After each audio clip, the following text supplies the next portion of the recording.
Sa panahon ngayon, dapat may dashcam ang auto mo.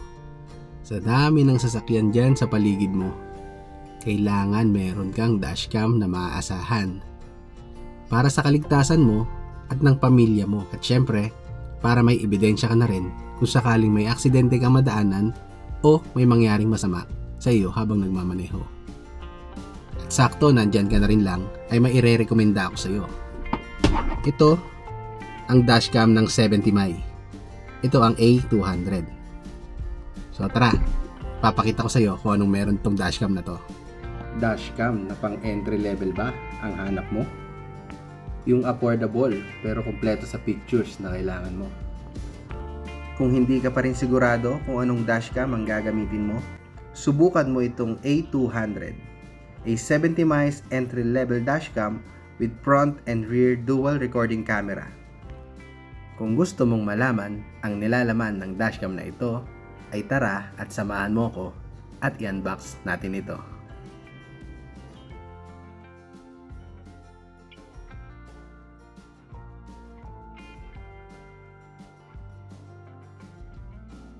Ano-ano nga ba ang laman ng 70mm dashcam A200 set? Una sa lahat ay ang main dashcam unit o ang front camera with 2 inches eyepiece screen and 1080 Full HD resolution camera. Take note, Full HD na to and f2.0 aperture. Next ay ang rear camera.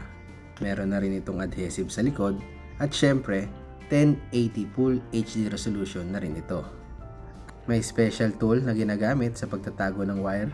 Wire para sa rear camera, wire para sa power supply, adapter para sa DC outlet ng ating sasakyan, at mayroon din itong kasamang hardwire kit na kailangan upang mapagana ang special features katulad ng 24-hour parking surveillance, time-lapse recording, at collision detection. Ang galing, di ba? Ito ang mga features na sinasabi ko na hindi mo makikita sa ibang entry-level na dashcam. Mas mabuti rin na ipa-install mo ito sa mga eksperto. Mayroon din itong tig-dalawang electrostatic sticker na para sa likod at para sa harap, user manual, at tig-dalawang adhesive kung sakaling kailanganin mo. And lastly, 32GB memory card.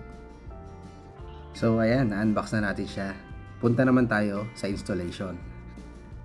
Pagdating naman sa installation, ay kayang-kaya ito i-DIY. Siguraduhin lamang na malinis ang windshield na pagdidikitan ng electrostatic sticker. Next naman ay i-ready ang mount ng dashcam. Tuklapin lamang ang sticker sa likod at saka idikit ito sa electrostatic sticker. Huwag mag-alala dahil meron naman itong guide.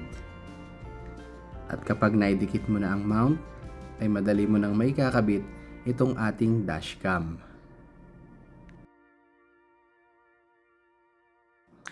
Next ay isasalpak naman natin itong ating memory card.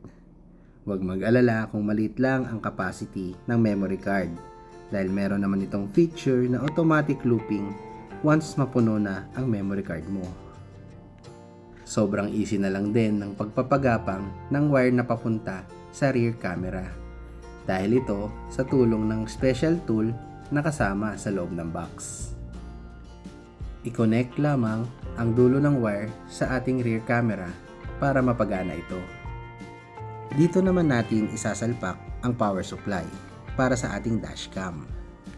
Pero kung meron kang kakilalang eksperto na kayang i-install ang ating hardwire kit, ay mas mabuti upang mapagana mo ang special features nito. So tara at subukan na natin kung mapapagana na natin ito. Ayan, kita nyo naman. Nag-pop up na yung display. Tara, road test natin.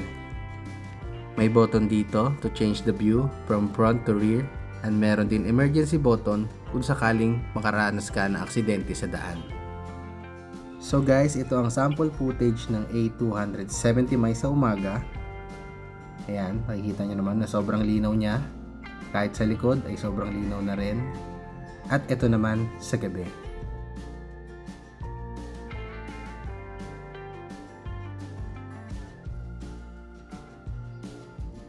Meron din itong parking surveillance feature na kung saan kahit iwan mo ang iyong sasakyan sa parking lot ay magre-record pa rin ito.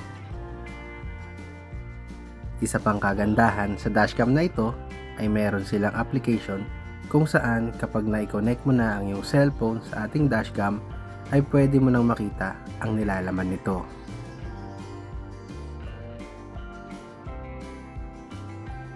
Ma-access mo na ang mga files na na-record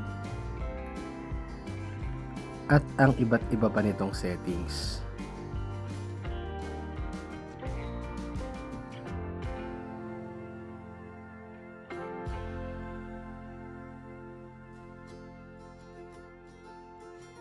Sobrang sulit talaga ng dashcam na to. Drive smarter, drive safer. The 70 miles A200, your everyday road companion. Peace out.